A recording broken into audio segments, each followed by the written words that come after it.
Clip number 4، اس میں انشاءاللہ آپ سورہ بقرہ کی آیت نمبر 4 سے لے کر 6 تک کی تلاوت، ترجمہ اور تفسیر صراط الجنان سنیں گے۔ بسم اللہ الرحمن الرحیم۔ ترجمہ: اللہ کے نام سے شروع جو نہایت مہربان رحمت والا ہے۔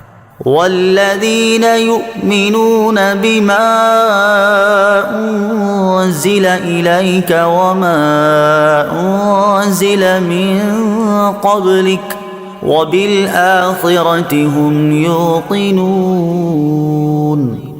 ترجمہ: اور وہ ایمان لاتے ہیں اس پر جو تمہاری طرف نازل کیا اور جو تم سے پہلے نازل کیا گیا، اور وہ آخرت پر یقین رکھتے ہیں۔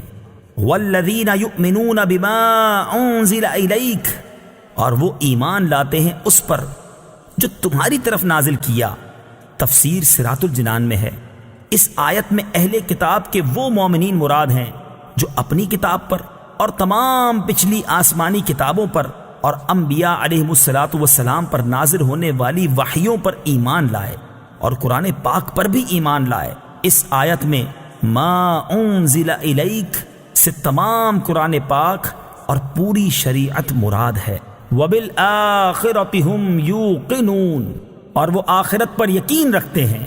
تفسیر صراط الجنان میں ہے، یعنی متقی لوگ قیامت پر اور جو کچھ اس میں جزا و حساب وغیرہ ہے سب پر ایسا یقین رکھتے ہیں کہ اس میں انہیں ذرا بھی شک و شبہ نہیں ہے۔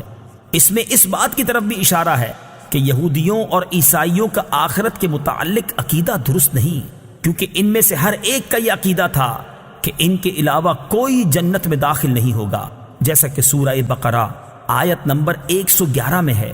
اور خصوصاً یہودیوں کا عقیدہ تھا کہ ہم اگر جہنم میں گئے تو چند دن کے لیے ہی جائیں گے، اس کے بعد سیدھے جنت میں، جیسا کہ سورہ بقرہ آیت نمبر 80 میں ہے۔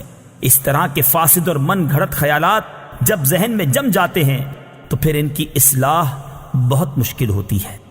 اولئک علی ھدی من ربہم واولئک ھم المفلحون۔ ترجمہ: یہی لوگ اپنے رب کی طرف سے ہدایت پر ہیں اور یہی لوگ کامیابی حاصل کرنے والے ہیں۔ ہم المفلحون، وہی فلاح پانے والے ہیں۔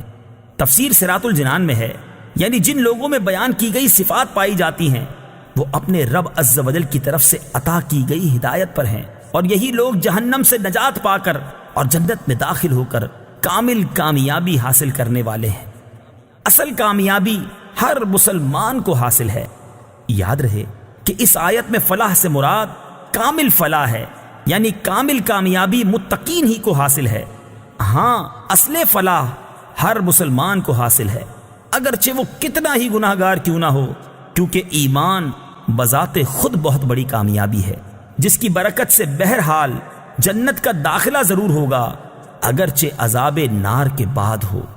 ان الذین کفروا سواء علیہم اانذرتہم ام لم تنذرہم لا یؤمنون۔ ترجمہ: بے شک وہ لوگ جن کی قسمت میں کفر ہے ان کے لیے برابر ہے کہ آپ انہیں ڈرائیں یا نہ ڈرائیں، یہ ایمان نہیں لائیں گے۔ ان الذین کفروا سواء علیہم، بے شک وہ لوگ جن کی قسمت میں کفر ہے ان کے لیے برابر ہے۔ تفسیر صراط الجنان میں ہے، چونکہ ٹھنڈک کی پہچان گرمی سے، دن کی پہچان رات سے، اور اچھائی کی پہچان برائی سے ہوتی ہے، اسی لیے اہل ایمان کے بعد کافروں اور منافقوں کے افعال اور ان کے انجام کا ذکر کیا گیا ہے تاکہ ان کی پہچان بھی واضح ہو جائے اور آدمی کے سامنے تمام راہیں نمایاں ہو جائیں۔ اس آیت کا خلاصہ یہ ہے کہ اے پیارے حبیب صلی اللہ تعالی علیہ وسلم، وہ لوگ جن کی قسمت میں کفر ہے جیسے ابو جہل، ابو لہب وغیرہ کفار، ان کے لیے برابر ہے کہ آپ انہیں اللہ تعالیٰ کے احکامات کی مخالفت کرنے کے عذاب سے ڈرائیں یا نہ ڈرائیں۔ یہ کسی صورت میں ایمان نہیں لائیں گے، کیونکہ ان کے بارے میں اللہ تعالیٰ کو پہلے سے ہی معلوم ہے کہ یہ لوگ ایمان سے محروم ہیں۔